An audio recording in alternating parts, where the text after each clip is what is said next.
Welcome to Tibalt's Apprentice, Luck of the Draw. I guess it's going to be a lab report. Tibalt's Apprentice was never intended to be about me. Indeed, I'm probably the least interesting thing here. It's the guest that I was going to have. That's the stars that should shine. And well, COVID did a number on that, didn't it? Just when we were starting to get things going. So, I'm going to call this a lab report, hence no lab coat, no guest, and a variety of topics to cover right now. Are you ready to party? Actually, wait. That usually conjures up two very different instances of what's maybe meant by that. Then again, with certain friends of mine, they're both the same. Never mind. It's going someplace weird. What I'm, of course, talking about is the mechanics such as on Thundering Spark Mage. Everybody else has already talked about all the spoilers at this point or whatever, but it's just interesting to me. The Thundering Spark Mage was the card that I got. 1 red, 3 colorless, and let's see what he does here. A human wizard. When he enters the battlefield, it does X damage to target creature or planeswalker. Thank goodness. Need more things to do. Damage planeswalkers. Where X is the number of creatures in your party. The whole party concept. I'm not a fan. Don't get me wrong, I love my role playing. I play all kinds of role playing games. I was playing back in the day before.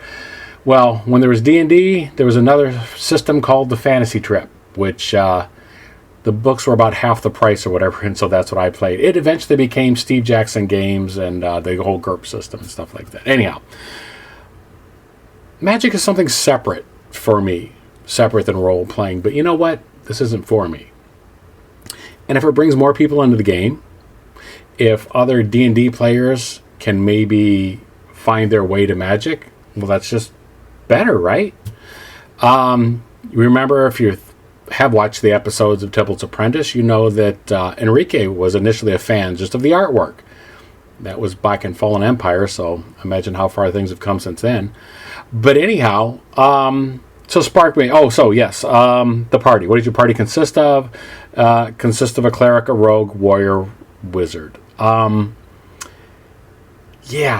of the mechanics that are returning, we've got Kicker, which also not a fan of. Generally, my fault though, I'm going to say, because I don't have that much mana to spare. I'm always running low. So I haven't really built around the Kicker mechanic, and maybe I should.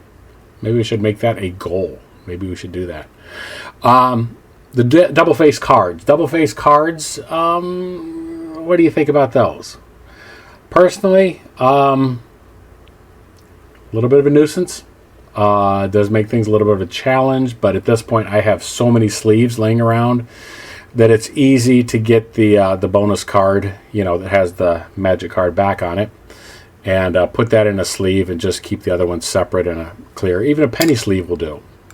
What I am excited about is Landfall. Landfall returning. Now, we'll see how excited I am when I actually get in the middle of a game, and I suffer from those Landfall triggers, but right now I have Landfall in so many of my different decks that I'm actually looking forward to it returning. I know my Lord Windgrace is going to get a big boost from that.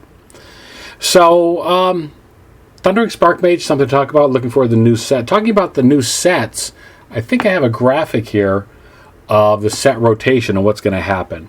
I'm really going to be looking forward to that, because I don't know about you or how toxic you feel MTG Arena is these days.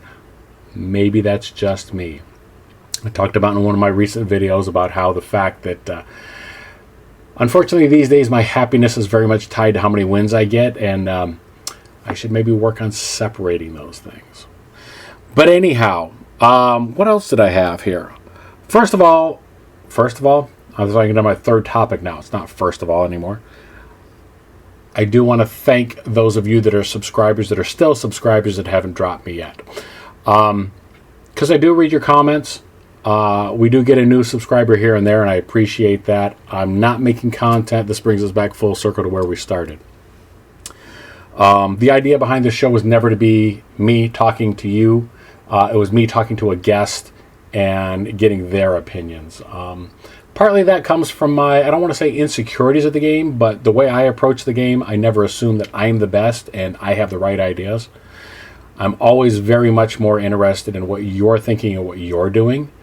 So much so that I'm sometimes distracted in the game. Sometimes I might actually ask for advice during the game. It's the social aspect of the game that I enjoy. With that in mind, Arena's not cutting it for me these days. Because mostly it's been my only source of entertainment for Magic. I've got other sources of entertainment. I have a wife. No, wait, that doesn't sound right. I have video games, wife, movie, TV, things to watch.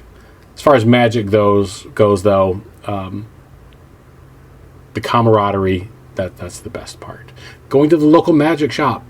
That's something different. That's sleight of hand. Going to the local game store and getting it, pick up cards, that's what I enjoy. People I meet there, that's what I enjoy. I initially was thanking my subscribers. Let's get back to that. A huge thank you to those of you that are subscribed. Please comment. If you haven't seen a video in a while, go back and watch some of the old ones. I do read all of them. And quite honestly, as with this next coming up clip here, I sometimes use your comments as a shopping list just to buy what I need to buff up those decks. Say like Analia. Okay, so it's mail day.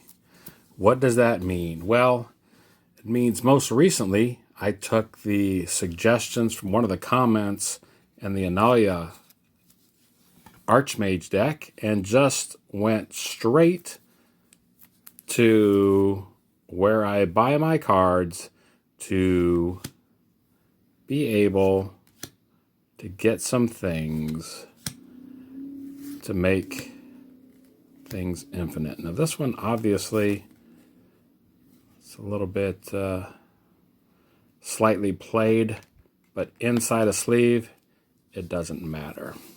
So I think between this, and this, we're going to have a nice little upgrade package allowing me to do some more nasty little infinite combos. Looks like fun to me. While I always encourage you to shop local, you can't always do that. So the cards that I unveiled earlier from the mailing thing, obviously, were not from the local comic shop. These, however, they're double sealed, huh? These obviously were. So, just get that stuff out of here. Nobody cares about that. Angels is what we're going for. Well, I have no doubt that I can use that. Oh, and I can use this. And I swear I'm going straight to my Kalia the Vast deck to see what kind of upgrades I'm going to make. Boring. Well, lands have their uses. And I'm often sad when I don't have any of them. But yeah, let's go right back there to the beginning. We most definitely are upgrading Kalia the Vast again. Still, I don't know. Do I keep doing videos on the fact that I'm upgrading the same decks over and over? Or should they be totally new decks? I gotta say, I'm greatly appreciative to all of those of you that are sticking around. More new content will be coming. Enchanted. I like that. Not sure what I'm going to use that for, but... Oh... Well, obviously there is a theme. Huh. What do I have? What enchantment deck do I have? Well, Going to have to do a little research and figure out which of those is going to be the best way to go. But yeah, anyhow, so these were purchased from the local game store. That local game store, of course, is the Game Hub in I'm out of practice. The Game Hub in Manhattan Beach.